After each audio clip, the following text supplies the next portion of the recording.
man yun ang magasto kung magpa-renew tag motor karong panahon na. Dali na lang ba ang proseso sa pag-renew sa mga motor karon? Kanus ang mata dapat magpa-renew ug asa nato dapat mahibaw-an kung kanus ata mag-renew. Now for today's video is atong tubagon kanang mga pangutanaha. Maong stay tuned lang mo.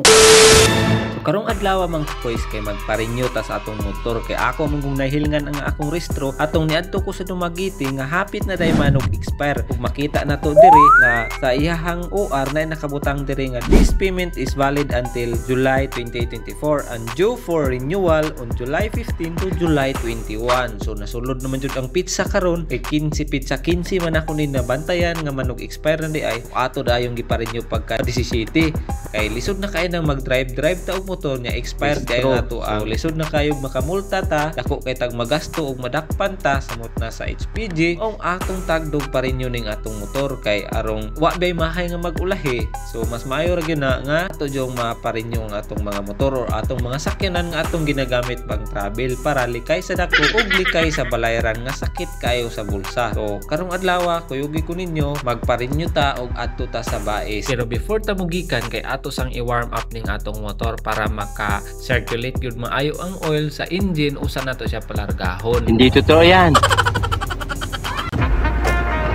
Mao na to na anataron diri sa Saisip, diri sa Manhuyod ug diri dapitan ning pinakataro nga dalan ma-enjoy jud ka og mag-drive ka diri kay diri nimo makit-an ang walang tuo nga katubhan or ang sugarcane plantation. So ma-enjoy jud nimo ang view, makita nimo ang kabutiran diri sa Manhuyod hasta sa Bais. Unya tarong kay ning dalan naka 4 lanes sa mga tig karera diha, tig racing diri may perfect spot ninyo. Para madali ang atong pagpa-renew inig-abot dayon nato ang una natong buhaton smoke test dayon ta mo adto dayon ta sa smoke center o pinaka the best nga smoke center diri sa Bais City ang Sure Safe kay medyo dali ra gyud siya kayo ug sayo sab sila kayong mag-open. Alas 7 mag-abri na sila ang uban, naglinya pa ang mga motor sa ubang smoke test center. Pero diri sa Sure Safe sure na sure buntag sayo pa abri na sila so makiter ka dayon dili na ka madugay kay mas smoke testan man dayon imuhang motor. Pag abot nimo sa Sure Safe Center ihatag nimo ang imuang ORCR dayon hatagan kilang papel dayon proceed ka sa bayad or sa ilang payment section. Dito na ka maghulat og diring dapitan naghulat na ko ani kay nagbayad na ko og akura usa ang customer diri. Pagkahuman na tog bayad kung makadawat na ta sa resibo ato ning ibalik sa ilang mga staff para masugdan na nila og test ang ato ang motor. Kining Sure Safe diri sa Bais ang mo ni sa pinakamodelo nga testing center og diri matest jud ang imuhang mga headlight, taillight, ang imong mga suga, ang imong mga brakes kung functional ra ba siya og 100% safe ra ba ka nga imong gamiton imong motor.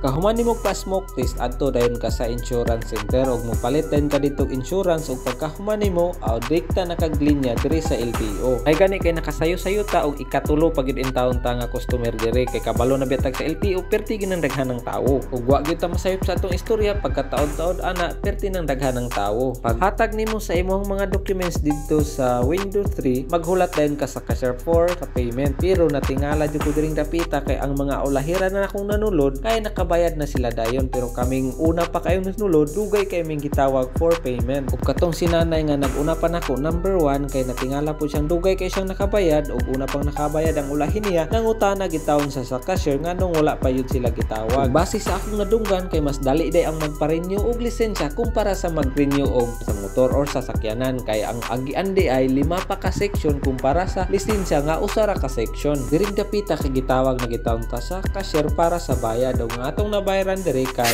262 ra gyud in taon kay wala pa man ma-expire ang atong motor og wala pa tay penalty ani. Compared sa last year nako nga pagpa-renew nga nakabayad jud ko og 390 pesos and 25 centavos kay naka-penalty naman ko kay na-expire na to og 3 days nya. Ang penalty sa 3 days or 1 day to 1 year is the same ra. Maong kung naa kay mga sakyanan or motor og nakakita nga ning video i-check in taon ang inyong OR kung valid until kanus amo og due date na ba mo for renewal. Para para dili na mo ka penalty o gamay ra ang inyong mabayaran diri sa LTO. Pagkahuman na tog bayad sa cashier aw another hulat na puta para sa releasing sa ato ang bag-ong OR. Ug nakahuman gud ko process diri sa LTO ug nakagawas ko kay alas 10 na gyud in taon sa buntag. Kung nangutana ka kung unsa ka gidugayon ang magparenew og motor diri sa Baes aw huna-huna ara nga ika number 3 ang akong number ug alas 10 na ko nahuman. Ug mauni ang total nga nagasto sa atong pagparenew sa atong motorsiklo. Sa smoke test kay nakabayad ta og 560 pesos. Ug sa insurance kay gipahangyo pud ta og 650 imbes 750.